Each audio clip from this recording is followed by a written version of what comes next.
ഒരു ഒറ്റയാൾ പോരാട്ടത്തിനൊടുവിൽ നീതി ലഭിച്ച വ്യക്തിയാണ് നമുക്കൊപ്പം ഇപ്പോൾ ചേരുന്നത്. അതായത് 2020 മലപ്പുറത്ത് വെച്ചാണ് അഡ്വക്കേറ്റ് ശിവരാമനെ പോലീസ് അകാരണമായി മർദ്ദിച്ചത്. ഇതിൽ ശിവരാമൻ കൃത്യമായ നിയമ നടപടിയുമായി മുന്നോട്ട് പോവുകയായിരുന്നു. ഒടുവിൽ മനുഷ്യാവകാശ കമ്മീഷൻ ഉൾപ്പെടെ ഈ വിഷയത്തിൽ ഇടപെടുകയും ചെയ്തിട്ടുണ്ട്. ഏതായാലും ശിവരാമൻ നമുക്കൊപ്പം ചേരുകയാണ്. ഞാൻ പറഞ്ഞതുപോലെ എന്തായിരുന്നു ഈ ഒരു പോരാട്ടത്തിനുള്ള കാരണം? സംസ്ഥാന യൂത്ത് കോൺഗ്രസ് കമ്മിറ്റിയുടെ നേതൃത്വത്തിൽ ജില്ലാ തലത്തിലുള്ള കളക്ടറേറ്റ് മാർച്ച് എല്ലാ ജില്ലകളിലും അന്ന് സംസ്ഥാനത്ത് ഉടനീളം നടന്നുകൊണ്ടിരിക്കുകയാണ്. മലപ്പുറം ജില്ലയിലും സ്വാഭാവികമായിട്ട് ആ മാർച്ച് നടന്നു. പക്ഷേ ആ മാർച്ചിന് തൊട്ട് ഏകദേശം ഒരു 10 ദിവസം മുൻപേ KSU ജില്ലാ കമ്മിറ്റിയുടെ നേതൃത്വത്തിൽ നടത്തിയ മാർച്ചിൽ എനിക്ക് ഗുരുതരമായിട്ട് എൻ്റെ ഇടത് കൈക്ക് പരിക്ക് പറ്റിയിട്ടുണ്ടായിരുന്നു. സ്വാഭാവികമായിട്ട് ഞാൻ ആശുപത്രിയിലും ജില്ലാ ആയുർവേദ ആശുപത്രിയിലും ഒക്കെ ആയിട്ട് ചികിത്സയിൽ കഴിഞ്ഞ് ഈ മാർച്ച് സ്വാഭാവികമായിട്ടുണ്ടായ സമയത്ത് ജില്ലയിലെ കോൺഗ്രസ് നേതാക്കന്മാർ എല്ലാവരും ജില്ലയിലുണ്ടായിരിക്കും, DCC ഓഫീസിലുണ്ടായിരിക്കും എന്ന ഒരു സാഹചര്യത്തിലാണ് ജില്ലാ കോൺഗ്രസ് കമ്മിറ്റി നേതാക്കന്മാരെ കൂടി ഒന്ന് കാണാം എന്ന ഉദ്ദേശത്തിൻ്റെ ഭാഗമായിട്ട് ഞാൻ മലപ്പുറം കളക്ടറേറ്റ് KSRTC പടിക്കലേക്ക് ഞാൻ ചെല്ലുന്നത്. അപ്പോൾ ഏകദേശം 11:35 ശേഷമാണ് ഞാൻ എത്തുന്നത്. അന്ന് അവിടെ ഞാൻ സ്വാഭാവികമായിട്ട് പർപ്പസ്ഫുള്ളി ഞാൻ എന്ത് ചെയ്തു, ജില്ലാ യൂത്ത് കോൺഗ്രസ് കമ്മിറ്റിയുടെ മാർച്ച് കഴിയട്ടെ എന്ന് കാത്തിരുന്നിട്ടാണ് ഞാൻ എന്ത് ചെയ്തത്, ആ പ്രദേശത്തേക്ക് ഞാൻ പോയി. യൂത്ത് കോൺഗ്രസിൻ്റെ മാർച്ച് കഴിഞ്ഞു.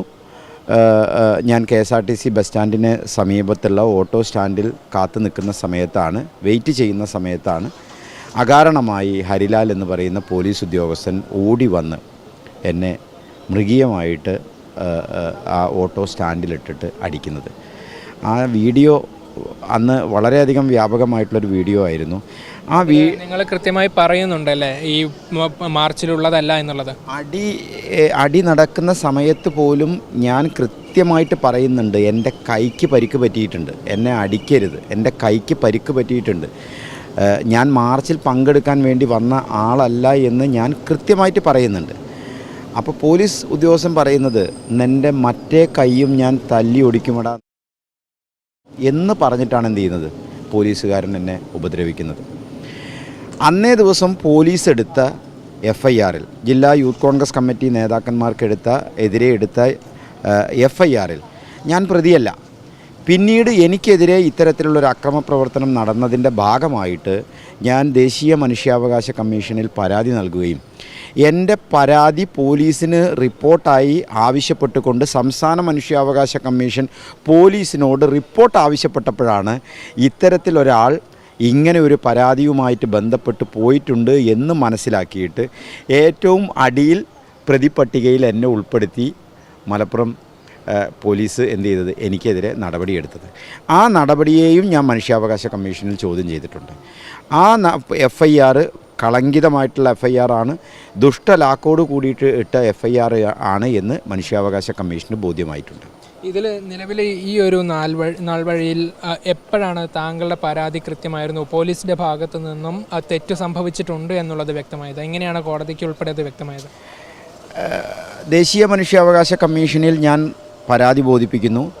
സ്വാഭാവികമായിട്ട് അതിൻ്റെ ആദ്യ സിറ്റിങ്ങിൽ തന്നെ പോലീസിനോട് കൃത്യമായിട്ടുള്ള റിപ്പോർട്ട് മനുഷ്യാവകാശ കമ്മീഷൻ ആവശ്യപ്പെടുന്നു.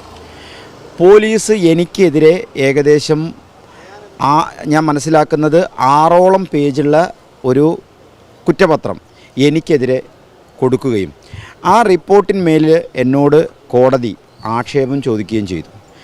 ആക്ഷേപം ചോദിച്ചതിൽ ഞാൻ കൃത്യമായി ഏകദേശം 10ഓളം വരുന്ന ഡോക്യുമെൻറ്റ്സ് ഞാൻ എന്ത് ചെയ്തിട്ടുണ്ട്, ബഹുമാനപ്പെട്ട മനുഷ്യാവകാശ കമ്മീഷന് ഞാൻ കൊടുത്തിട്ടുണ്ട്.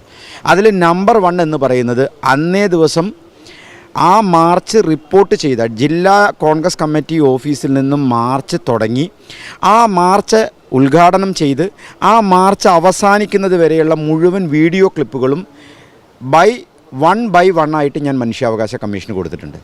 ആ മാർച്ചിൽ ഒരു സ്ഥലത്ത് പോലും എൻ്റെ പ്രസൻസ് കാണാൻ പറ്റില്ല.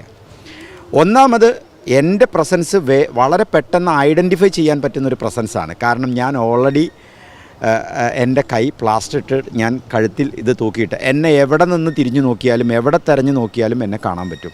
ഞാൻ ആ മാർച്ചിൽ എവിടെയും കണ്ടില്ല. രണ്ടാമത്, ഞാൻ കൊടുത്ത ഫോട്ടോകളിൽ, മനുഷ്യാവകാശ കമ്മീഷന് മുൻപാകെ കൊടുത്തിരിക്കുന്ന ഫോട്ടോകളിൽ എൻ്റെ പ്രസൻസ് ഇല്ല. മൂന്നാമത്, ഞാൻ ആ പ്രദേശത്ത് വന്ന സമയമെന്ന് പറയുന്നത് വളരെ കൃത്യമായി മാർച്ച് അവസാനിച്ച് യൂത്ത് കോൺഗ്രസ് കമ്മിറ്റിയുടെ മാർച്ച് കഴിഞ്ഞ് ആയതിൻ്റെ ഉദ്ഘാടന പ്രസംഗവും കഴിഞ്ഞു, അവിടെ നടന്ന പോലീസ് ലാത്തിചാർജും കഴിഞ്ഞതിന് ശേഷമാണ് ഞാൻ അവിടെ എത്തിയത് എന്നുള്ളത് എൻ്റെ ആ സമയത്തെ പ്രസൻസും എല്ലാം കൊണ്ടും എന്ത് ചെയ്തിട്ടുണ്ട്, മനുഷ്യാവകാശ കമ്മീഷന് ബോധ്യമായിട്ടുണ്ട്. ഇപ്പോൾ വന്ന വിധി എന്താണ്? ഈ പോലീസിനെതിരായി വന്ന ഒരു വിധി എങ്ങനെയാണ്? ഞാൻ മനുഷ്യാവകാശ കമ്മീഷന് മുൻപാകെ കൊടുത്ത പരാതിയിൽ പറഞ്ഞിരിക്കുന്നത് കൃത്യമായ അച്ചടക്ക നടപടി ഈ പോലീസ് ഉദ്യോഗസ്ഥനെതിരെ എന്ത് ചെയ്യണം, പാലിക്കണമെന്നാണ് ഞാൻ പറഞ്ഞ എൻ്റെ ഒരു റിക്വസ്റ്റ് അതായിരുന്നു. രണ്ടാമത്തെ റിക്വസ്റ്റ് എന്ന് പറയുന്നത്, ഞാൻ അന്ന് പ്രൊഫഷണലി ഞാൻ അന്ന് എന്ത് ചെയ്തുകൊണ്ടിരിക്കുകയാണ്, എനിക്ക് ഏകദേശം 1.5 മാസത്തോളം എനിക്ക് എന്ത് ചെയ്തിട്ടുണ്ടായിരുന്നു, എനിക്ക് ആയതിൻ്റെ ഭാഗമായിട്ട് എനിക്ക് പുറത്തു പോകാനോ മറ്റുള്ള ഒരു തരത്തിലുള്ള പല ബുദ്ധിമുട്ടുകളും എനിക്ക് നേരിട്ടിട്ടുണ്ടായിരുന്നു. അപ്പോൾ സാമ്പത്തികമായിട്ട് 1 ലക്ഷം രൂപ നഷ്ടപരിഹാരവും അതുപോലെ തന്നെ ഈ ഇദ്ദേഹത്തിനെതിരെ കൃത്യമായിട്ടുള്ള അച്ചടക്ക നടപടിയുമാണ് എന്ത് ചെയ്തിട്ടുണ്ടായിരുന്നത്, ഞാൻ റിക്വസ്റ്റ് ചെയ്തിരുന്നത്. പക്ഷേ അതിനകത്ത് അച്ചടക്ക നടപടി കൃത്യമായിട്ട് തന്നെ വേണം എന്ന് മനുഷ്യാവകാശ കമ്മീഷൻ്റെ ഇൻറ്റേർണൽ എൻക്വയറി വിഭാഗം DYSPയുടെ റിപ്പോർട്ടിൽ കൃത്യമായി എന്ത് ചെയ്തിട്ടുണ്ട്, അദ്ദേഹത്തിനെതിരെ അച്ചടക്ക നടപടി വേണമെന്ന് എന്ത് ചെയ്തിട്ടുണ്ട്, ശുപാർശ ചെയ്തിട്ടുണ്ട്. തീർച്ചയായും തനിക്ക് നേരിടേണ്ടി വന്ന ഒരു ദുരനുഭവത്തിൽ ഈ അഡ്വക്കേറ്റ് ശിവരാമൻ്റെ ഒറ്റയാൾ പോരാട്ടമാണ് ഇപ്പോൾ ഫലം കണ്ടിരിക്കുന്നത്. ക്യാമറ പേഴ്സൺ മുസ്താഖിനൊപ്പം നന്ദഗോപാൽ, മീഡിയ 1, കോഴിക്കോട്.